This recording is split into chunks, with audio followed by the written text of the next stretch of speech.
Well, people, now that our little orientation tour is over, let's get started. Okay, I, again, am Lori Gerard, and the first thing I want to do is thank you all for coming. John Gray, I am so thrilled that you're taking time out from that TV show of yours to do some ghost hunting here with us. I mean, Ghost Chasers is like the best cable show ever. And Charlena Purcell, I cannot tell you how much I adore those romance novels you write. Your characters just seem so real. And all that stuff you know about the Old West, you are just awesome. And Tino Balducci, only the most famous police detective in the country. And then there's Frank and Joe Hardy. They're amateur detectives. My dad and their dad are old friends. And you must be the other amateur detective, their friend? Natalie? Nancy Drew? Whatever. All right, I'll bet you're wondering where we're going. Well, we're going to Copper Gorge, Colorado. Why? To solve the mystery of what happened to Jake Hurley, the man who originally owned this train. Because see, one day in 1903, this train, was found in a place called Blue Moon Canyon, which was out in the middle of the Nevada desert. Only the engineer was on board, and he was dead. As for Jake Hurley, he had disappeared from the face of the earth. Oh, and two more things. Before he disappeared, Jake was rumored to have found the richest gold mine in the world. And the train he owned, this train, his wife Camille died on it while they were going to the gold fields. It was rumored to be haunted. She's gone. Oh my gosh. What in the world? What the? Hey, what's going on? People should never go tampering with things they don't understand. Oh, brother. It's okay. Everybody just stay calm. No need to panic. I'll get to the bottom of this. Well, Nancy, you're up on all that social etiquette stuff. What are you supposed to do when your hostess vanishes into thin air? If I don't seem concerned, it's because I'm not. Lori Gerard is a young woman whose only goal in life is to be famous. She craves attention and habitually uses her father's considerable wealth to get it. So you think her disappearing like that is just some kind of publicity stunt? I just think she couldn't resist showing off in front of all of us minor celebrities. What was your name again? Nancy Drew. You and I have actually met. Sort of. I called you not too long ago when I was at Shadow Ranch. You gave me some information about Dirk Valentine. Ah, Nancy Drew. You remember me? No. What else do you know about Jake Hurley? Psst. Nancy! Come here. Excuse me for a second. Hey, Nancy. Where have you two been? I followed Tino Balducci. And I went after John Gray. He went straight to the room in the car that used to be Camille's and didn't come out again. I could hear all these weird noises coming from inside. Did you talk to him? I was just about to go in, but the next thing I know, Joe's got my arm in a vice grip and is dragging me back here, babbling about how Balducci's our guy. He found something on the floor right where Lori was standing when the train went dark. I saw him pick it up and put it in his pocket. Then he left. Did you ask him about it? When I tried to talk to him, he just kind of brushed me aside and said something snotty like, "I'm on the job here, Junior, so just go back to the playground and stay out of the way." In case you two hadn't noticed, we're not getting a lot of respect around here. Can't we at least tell Balducci that we do stuff for ATAC? You know the rules. ATAC? American Teens Against Crime. We do a lot of undercover work for them. Wonder Cop's probably never even been undercover. Joe, let it go. What'd Charlena have to say? She thinks Lori is faking this whole disappearance thing. She's not the only one. How can you say that? You heard Lori scream. Anybody can scream, Joe. Especially girls whose fathers have given them acting lessons along with everything else they've ever wanted. What about you, Nancy? What do you think? I kind of agree with Frank. You've got to be kidding. See you soon. You better.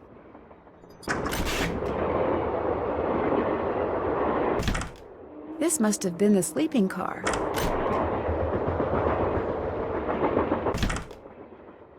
Hi, you're that Nancy person. How you doing? John Gray. You look pretty busy. Right now I'm taking time-lapse electromagnetic readings and recording background noise. This was Camille's private car. If she had something to do with Lori's disappearance, analyzing these readings may give me a clue as to Lori's whereabouts. Are you saying that Camille's ghost kidnapped Lori? What to most people are ghosts are actually temporary distortions in local electromagnetic fields caused by the presence of residual psychic energy generated by the person or persons who frequented that particular locale. That's my working theory, at least. That's very interesting. It's all very scientific. But the fact is, Lori's missing, and I, for one, am doing everything in my power to find her. The vibes I'm getting make me think she could be in serious trouble. Charlena Purcell thinks Lori is just playing some kind of joke on us. Charlena Purcell writes romance novels. End of comment. I won't keep you any longer. Take care. This looks like some sort of game.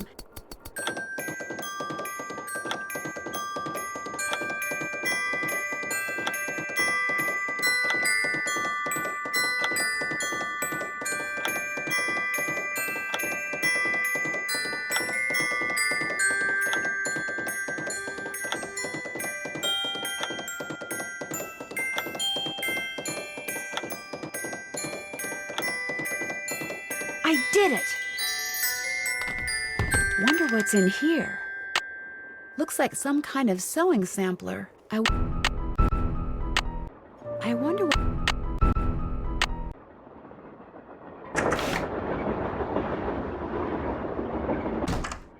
Hey, Nancy, right? That's right, Nancy Drew. Amateur detective, huh? Ever thought about becoming a real detective? You know, like me? I don't know. Do you like what you do? I love it. You, heard about those bank robberies I solved, right? Tell me about them. Baffling case. Two-man team at 17 banks in 3 states in 5 days. FBI had no idea who the perps were. But after forcing their vehicle to a stop, confronting them, despite the fact that they were armed and giving chase, I single-handedly made the collar. I heard they stopped because you accidentally rear-ended them. You heard wrong. You see, Nancy, when somebody does something really remarkable in this country, the first thing everybody else does is try to tear them down. Reporters, late-night comedians, even some of my fellow officers, all have been spreading vicious lies about me. Why? Because they've never done anything remarkable in their sorry little lives, and they're jealous. Anyway, you should look around in here. Lots of interesting stuff. This was Jake's private car, you know. I understand that you found something on the floor in the dining car. Yeah, at first I thought it was an old coin, but it turned out to be some kind of slug. Where do you think it came from? Probably been lying there for 100 years. May have served a purpose back then, but now, worthless. May I see it? Sure, in fact, here, keep it. Wear it around your neck or something. That way, when people ask you where you got it, you can tell them Tino Balducci gave it to you. The Tino Balducci. Oh, thank you. What else can I do for you? Thanks for your help. Helping people is what I'm all about. An old scale. Strange. It seems to be built into the wall. Those symbols look like the ones I saw in that sampler.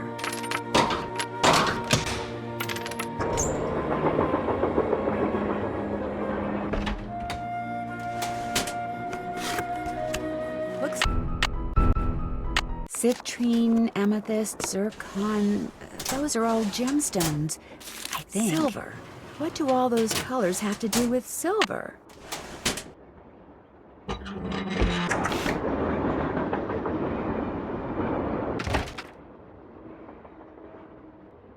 Looks like an old-fashioned cigar box. Wonder why it's locked.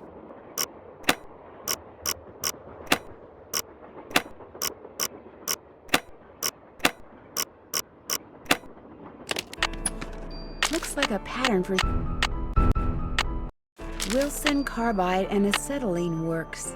Always your friend, Thomas Wilson.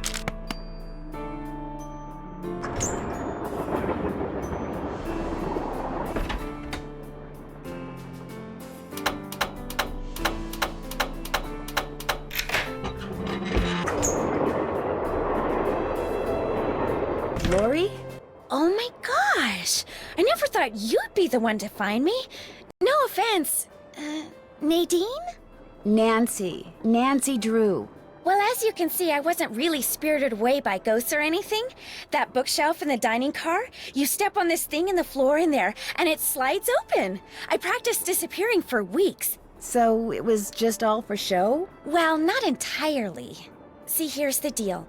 My dad wound up with this train when he bought out Noram Shipping. They'd been storing it in this old warehouse outside St. Louis for so long that everybody had just forgotten about it. Anyway, after like mass begging on my part, Dad had the train restored to working condition and got me an engineer and track permits and all that other stuff until finally, here we are, on our way to find out what happened to Jake Hurley. Why do you need a train to find out what happened to him? Well, see, I was one of the first people in like 100 years to set foot on this train, okay?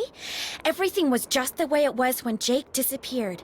Except I also found this. It's a letter that Jake wrote in 1901 to his niece back east. He was real paranoid about claim jumpers, which is why he never told anyone where his mine was. But he was also afraid something would happen to him and no one would ever know where it was. So he wrote this letter to his only living relative, Ruth Kensington. Here, take it. You want me to have it? Why? Because you found me. See, in that letter, Jake tells Ruth that everything she needs to figure out where his mine is on this train. He also warns her that his wife's spirit is on the train too, which kind of creeps me out. But the thing is, to find Jake's lost mine, we need the train. How do you know this Ruth person didn't find the mine decades ago? Mostly because I found that letter in the wastebasket. It was like she'd gotten so ticked off, trying to follow her nutty uncle's clues, that she finally said to heck with the whole thing. What about the other people you invited on this trip? If you want to show them that letter, go ahead. It's totally up to you. We're going to Copper Gorge because that's where Jake buried Camille, so I figured his mine might be somewhere around there too. But if you think we need to go somewhere else, you just let me know and I'll have the engineer take us there. We'll talk some more later. Keep me posted.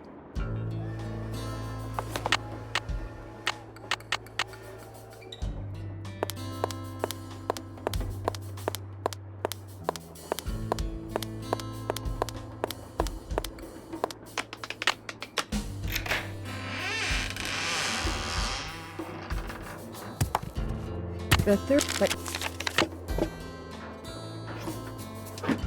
I bet I know what this is for. Hello? Hi, Beth. Hey, what's going on? The name of the company that made Jake's wife's dancing shoes is too faded to read, but to find Jake's mine, I need to know what it is. Hey, I know what you can do. Take a picture of them with your cell phone, then send it to us, and we'll check them out for you. But I thought you guys had to paint Bess's room. Boring. Besides, we're going to have to take a break soon because we're almost out of paint. Probably because Bess has gotten more on me than she has on the walls. Anyway, send us a picture of the shoes via cell phone as soon as you can. Actually, I already sent you a picture of the shoes. Well then, hey, we're on it. Ah, you guys are the greatest. I know. Need anything else? I'll talk to you guys later. Okay. Well, George, back to work.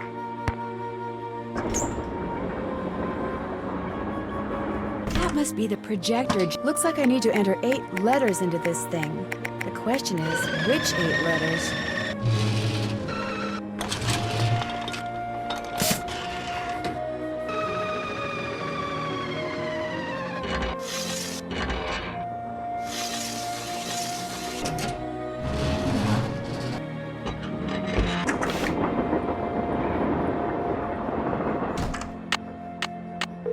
Hello? Me again. Just checking to see whether you were able to find out the name of those dancing shoes yet. Your wish is our command. But hang on to your hat. The name is a real mouthful. The shoes were made by Chaussette Chatillon. Chaussetoyantes. That's French for shimmering socks. Apparently, if you were into dancing in the 1870s, that was the company to get your shoes from. Chaussette Chatillon. Got it. Thanks, guys. Thanks for letting us help. I better go. Okay. Guess Camille liked to collect dolls.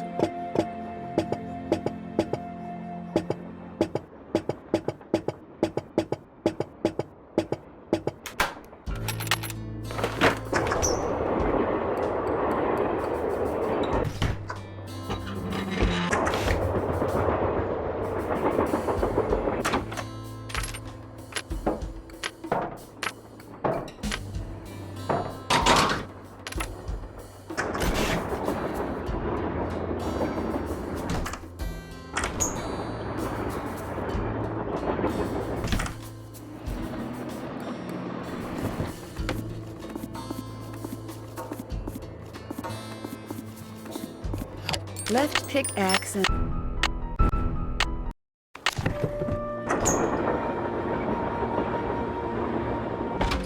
Nancy, what's with the Cheshire Cat grin? You found Lori. Yep, she's holed up in the caboose. And as a reward for finding her, she let me have this. It's a letter from Jake to his niece in which he leaves clues telling her how to find his mine. Only the clues are extremely obtuse. You found Lori, you got the letter with all the clues. Guess you don't need us anymore. Oh, Joe, quit pouting. Want any help? Are you kidding? You bet I do. Now you're talking. Talk to you later. If you need anything, just let us know. A square and a duck.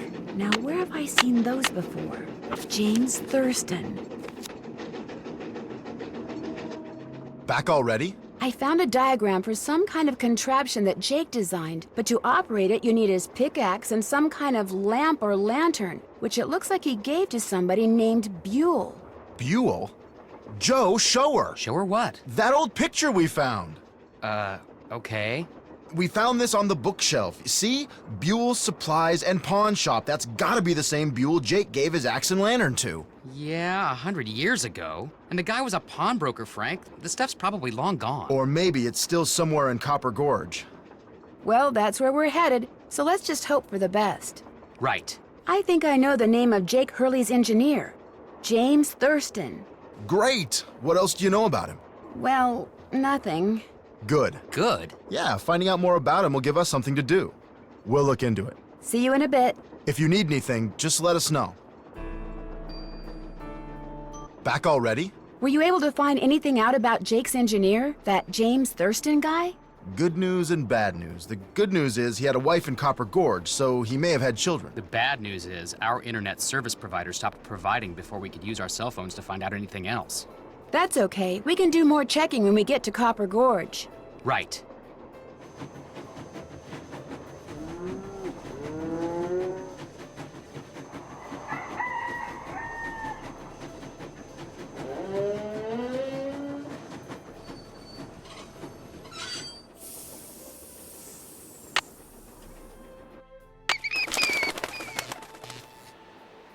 Hey there! Welcome to Buell's Old Time Taffy House. Come on over here.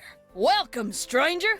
Listen, you by any chance get here on that private train what's parked out yonder? As a matter of fact, yes, I did. There's a rumor going around that Charlena Purcell's on board. Is that true? As a matter of fact, yes, it is. Hot dang if that don't beat all. I've read every single book that gal's ever written. Best writer whatever lived. Did she get off the train too? I don't think so. She's pretty busy. Charlena Purcell herself right here in Copper Gorge, breathing the same air as me. Hot dang! Well, welcome, little missy.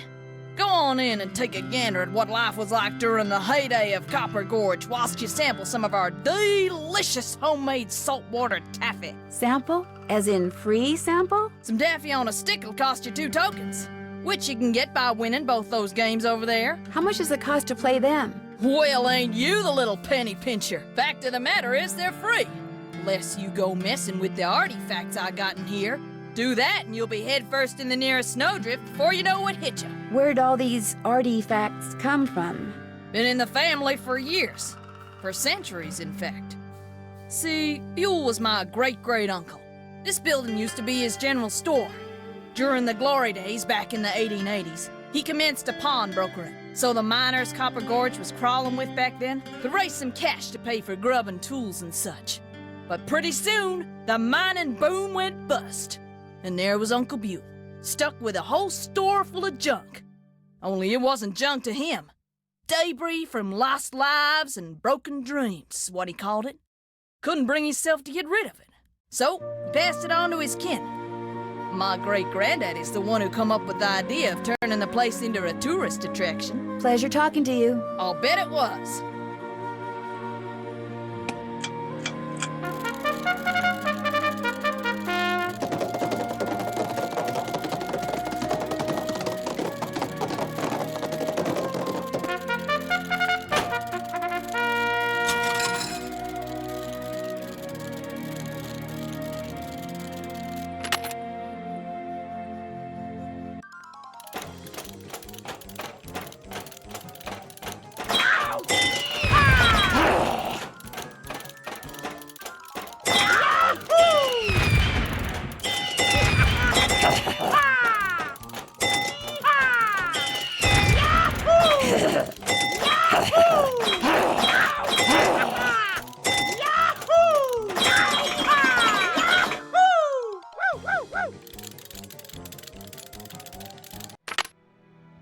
Looks like to get some taffy on a stick, I'm going to need 2 different tokens.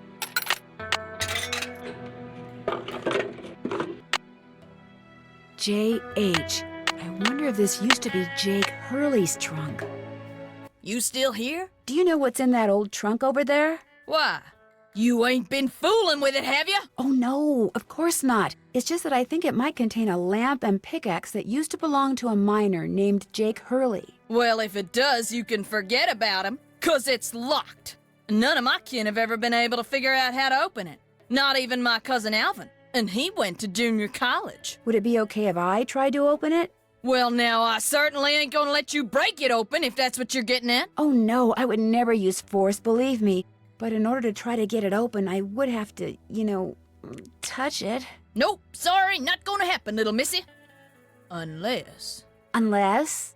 Tell you what, you get Charlene Purcell to come in here so's I can shake her hand, and I'll let you fiddle with that trunk till the cows come home. You know what? I've got a better idea. Now, what could be better than me coming face to face with the lady who writes the finest literature this here country's ever seen? Well, that's just it. If you were to just meet her, you'd have nothing to show for it. Afterwards, she'd go her way and you go yours, and that would be it. But if you were to, say, get her autograph, well, then you'd have something to hang on the wall and brag about. Okay. Make it so's I can meet her and get her autograph. Oh, but the thing is, she's on a deadline, and if you take her away from her writing, she may fall behind. And if she falls behind, her publisher may pull the plug. And if her publisher pulls the plug, it could ruin her career. Do you really want to risk ruining Charlene Purcell's career? Good heavens, of course not. All right, you just get me Charlene's autograph, and you got a deal. Just make sure she uses my name. I want it real personal-like. You bet. And your name is? Fatima, with an F. None of that weirdo PH stuff. Okay, Fatima. I'll be right back.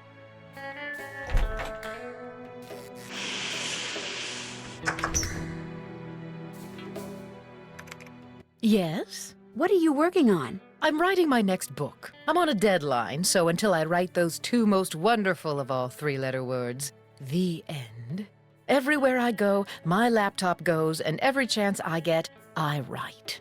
I found Lori. She's in the caboose. You were right. She disappeared because she wanted to see which of us would find her first. And you won. Congratulations. I met a huge fan of yours in town who'd really, really like your autograph. An autographed picture would be even better. Imagine that, me having fans way out here in the boonies. Well, I'm sure I have a picture around here somewhere. But what I don't have is a pen. Usually I just ask my assistant for one. I have a pencil here somewhere. A pencil won't do, dear. It has to be ink. See if you can borrow a pen from somebody.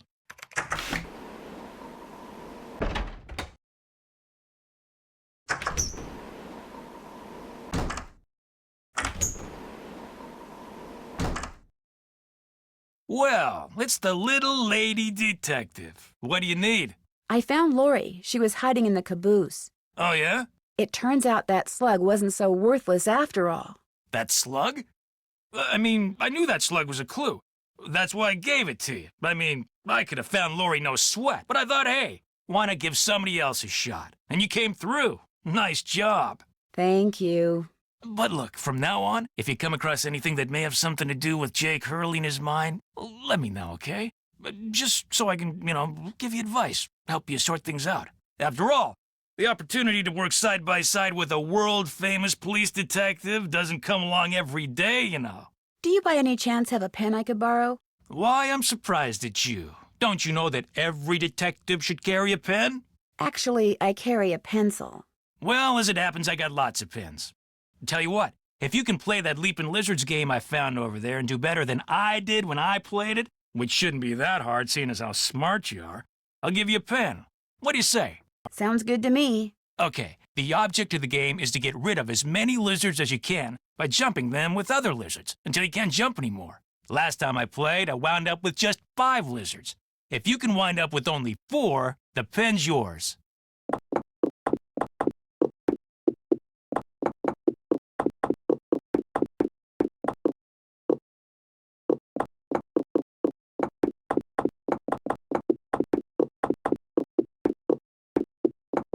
I did it! I won! Talk about luck. Here's your pen. What else can I do for you? You've been a big help. Not a problem.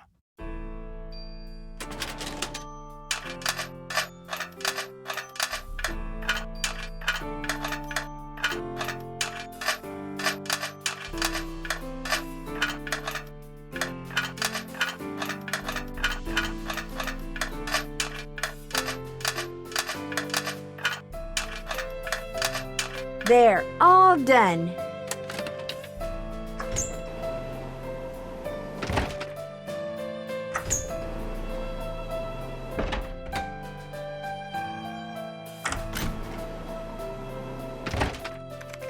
Have you found a pen so I can autograph that picture? I got it from Tino. You can keep it.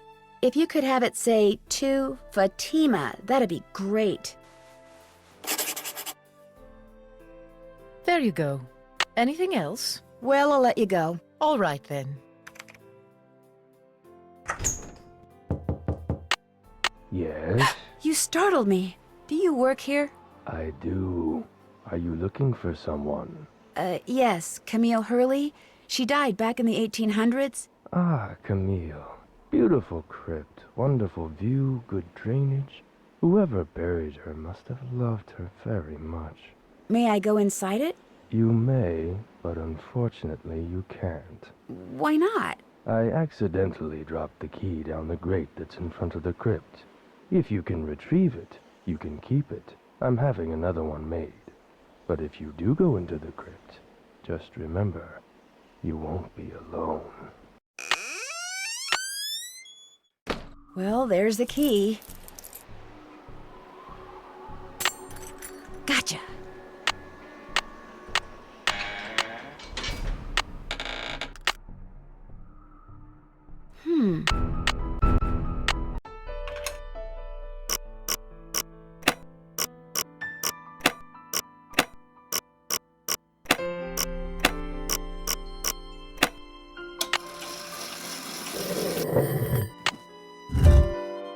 In the letter he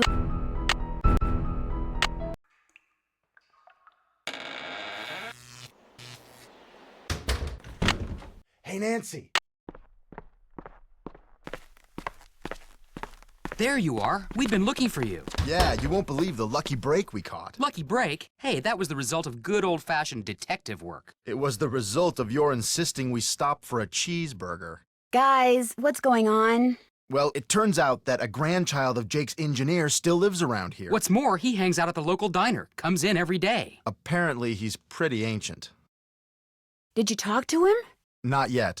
The thing is, the owner of the diner wouldn't agree to point the guy out unless one of us fills in for his short-order cook. He's got to go home and wait for the cable guy or something. And since Joe here barely knows how to boil water, guess who got the job?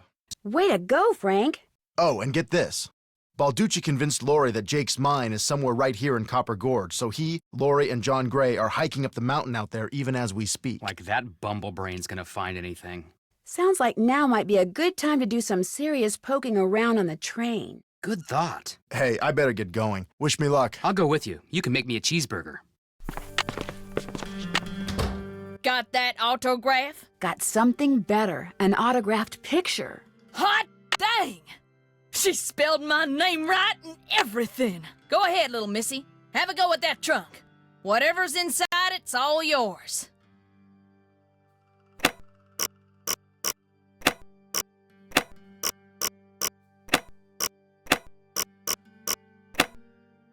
Well, here's Jake's lamp. Another slug. Could come in handy. But where's his pickaxe? Welcome back. Have you by any chance ever come across a pickaxe that had the initials JH carved into it? Why? Because it used to belong to Jake Hurley, and I really, really need it. I thought it would be in that old trunk, but it wasn't. You got that trunk open? Wait till I tell Cousin Alvin. He thinks he's so smart. As for that pickaxe, so happens I got it upstairs in my kitchen. Use it to open the coconuts Aunt Lucy sends me every year from Hawaii. Do you think I could have it? Why, no, you can't have it. How would I open them coconuts? Hey, I could have just gotten you Charlena's autograph, but instead I got you an autographed picture, which is way better. You owe me. Oh, okay. I'll let you have the pickaxe. After you do something for me. Sure. I got a bunch of taffy over there what needs sorting. Just follow the directions that are posted by the machine. Them belts get moving pretty fast, so you gotta keep your wits about you. While you're doing that, I'll fetch that pickaxe. You got a deal. There we go.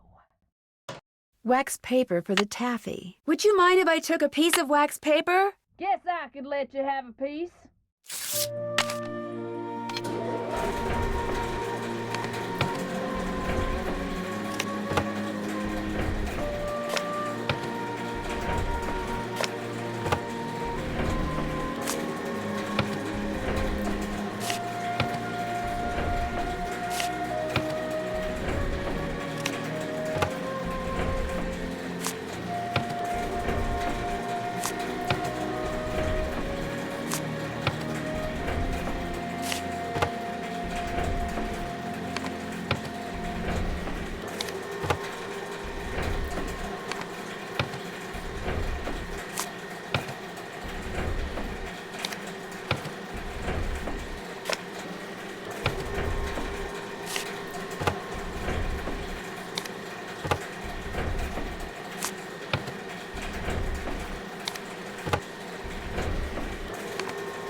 Oh, yeah. Got that taffy sorted? Finally. That was hard. You sneak any freebies while you were at it? Oh, no, I would never do that. Well, ain't you the goody two-shoes? Truth is, wouldn't have minded too much if you had, long as you fessed up to it. Here's the pickaxe. Cracked the handle pretty bad on the last batch of coconuts. You sure you want it? Positive. There you go. Don't hurt yourself. I won't. Thank you. Hello? Hey, it's Frank. I'm in the kitchen of the diner playing short order cook. Has that grandchild of Jake's engineer showed up yet? Just came in with this lady who's even older than he is. And get this, he's a retired miner, so every time I finish an order and ring the pickup bell, he thinks it's the mine shaft elevator bell. And for some reason it makes him start telling his lady friend about his grandfather. You mean you ring the bell and he starts talking about James Thurston? Exactly. Of course, 5 seconds later, he's rambling on about something totally unrelated, but I just fill an order, ring the bell, and ding, he picks up right where he left off. That is, unless I fill the order wrong and the waitress chews me out. She's got a voice like a chainsaw. Very distracting. Sounds like you better keep your ears open and your nose to the grindstone. I am. Just wanted to keep you posted. Well, good luck. Thanks. Talk to you soon.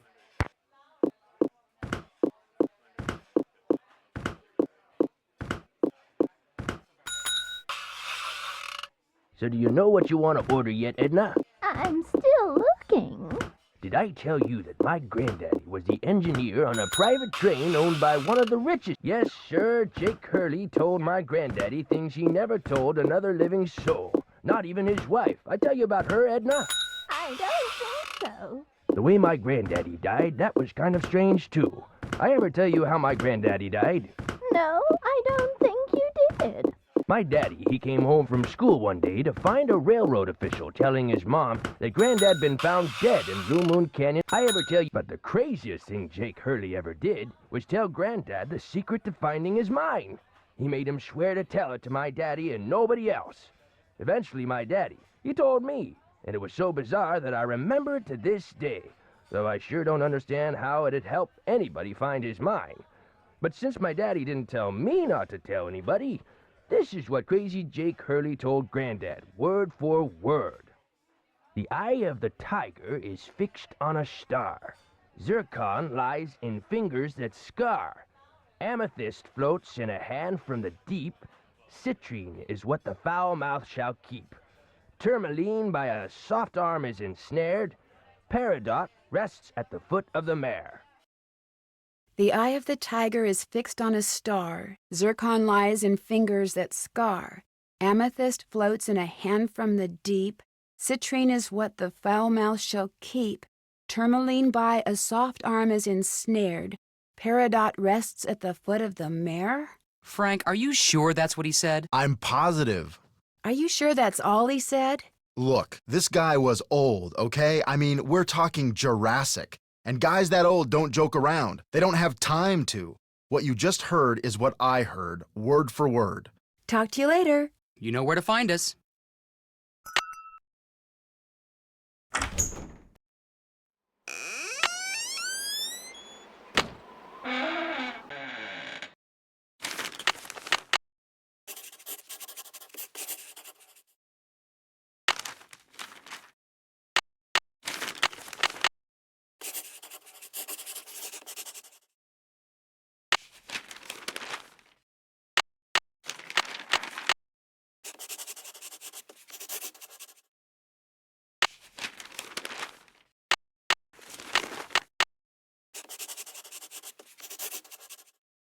Wisdom.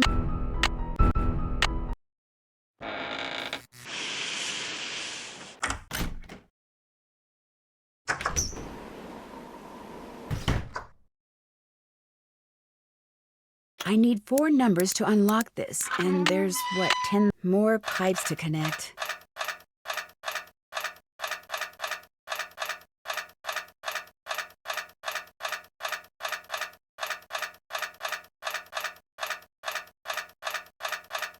That should do it.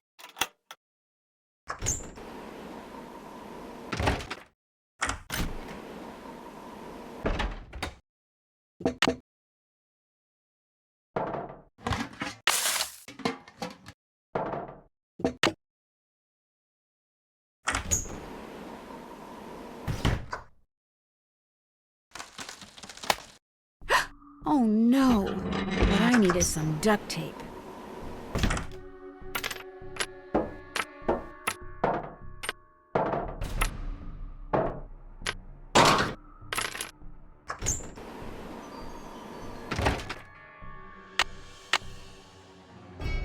I moved my microphones, so if you want to play the piano, knock yourself out. Thank you.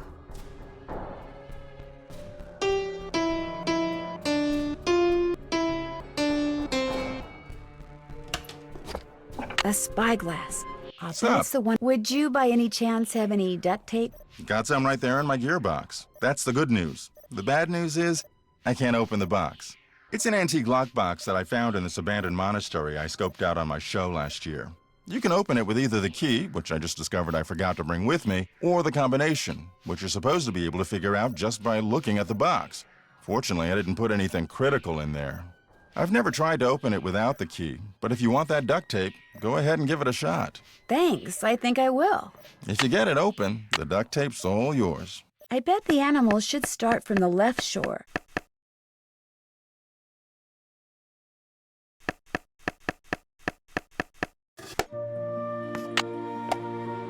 That tool I saw in the caboose, I bet that's what you use to unscrew these bolts.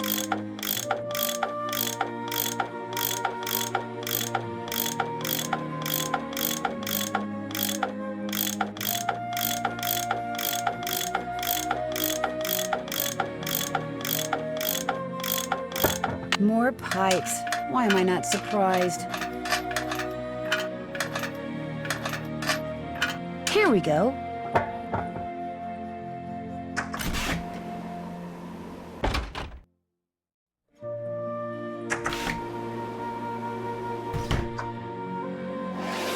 And naturally, we have still more pipes.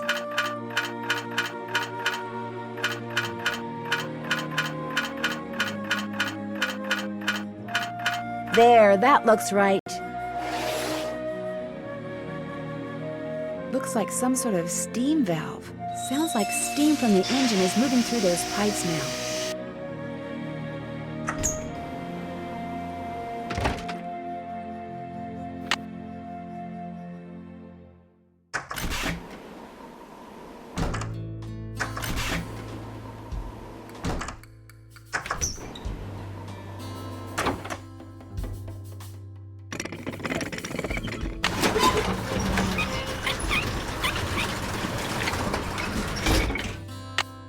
Okay, looks like that goes there. There, it should work now.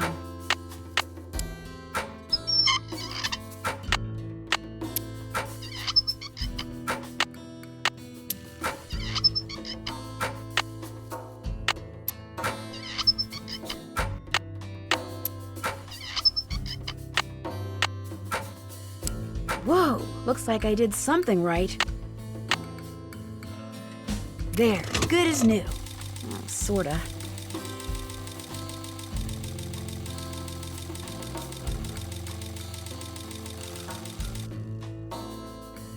And we have liftoff.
That's where Jake's mine is. Brimstone Canyon. Don't you look all excited. What's up?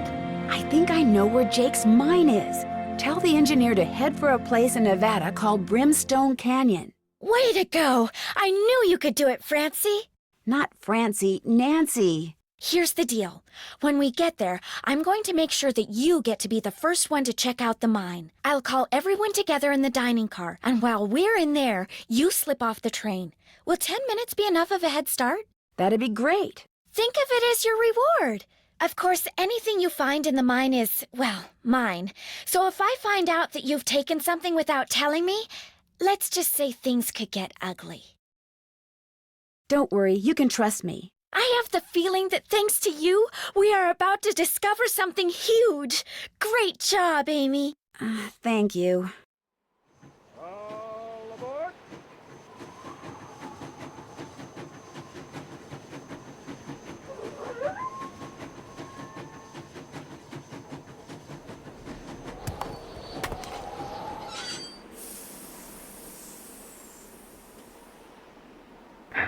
Sounds like the train's leaving. Where's it going?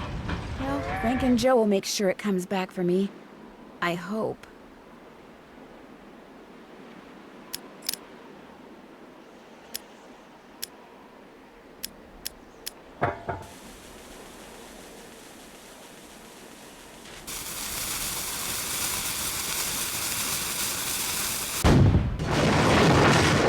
Whoa!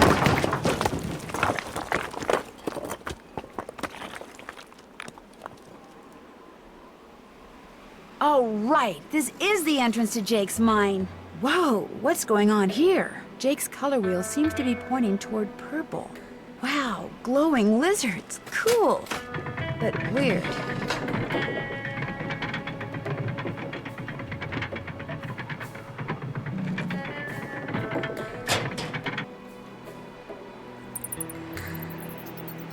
Uh-oh. Okay, so far so good. I should be able to get through there now. Jake Hurley, I presume? Looks like a letter. Your humble friend, Abe. Oh my gosh, this is from Abraham Lincoln. And April 14th is the day he was assassinated. This letter must be worth a fortune. That's just what I thought, too. See, what I didn't tell you when I gave you that letter Jake wrote to Ruth is that I also found his diary, which is how I found out he'd gotten to be friends with President Lincoln, and that he'd gotten a letter from Abe that he knew would be so valuable someday that he always kept it on his person. Can I have it? Sure. See, I knew if we could just find Jake's body, we'd find the letter. And you did it, Amy. You did it. I'm going to be famous. Good famous for once. So you never really cared about finding Jake's mine? Nah. I mean, it would have been nice if it was filled with gold and silver and stuff, but this is what I was really after. And you followed me because you didn't trust me? I trusted you to find it. I just didn't trust you to give it to me. And now that you have, you know, I'd really, really be famous if I could say I found this all by myself. But even if I got you to lie for me, how do I know you'd keep lying? Oh my gosh. What if there was like this cave-in and we were trapped, but I was the only one who made it out? Excuse me? Oh my gosh! That way I could not only say that I found the letter, but that I tried to save you. Only you did something stupid, and it was all I could do to save myself. Oh my gosh! I'd make the national news for sure, and people would say I was smart and resourceful and courageous even. Lori, you can't be serious. That's crazy. You don't understand. People are finally going to respect me. I have to do this. Sorry. Lori! The opening's blocked. I'm trapped. It'll take... Maybe I could get out of here in this.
Lori, are you all right? Nancy, is everything okay? It is now. As soon as we discovered you and Lori weren't on the train, we jumped off and hightailed it back here. What the heck's going on? I'm sure Lori will be glad to tell you all about it. Darn you, Natalie! It's Nancy. Dear Hannah, some host as Lori Gerard turned out to be. When her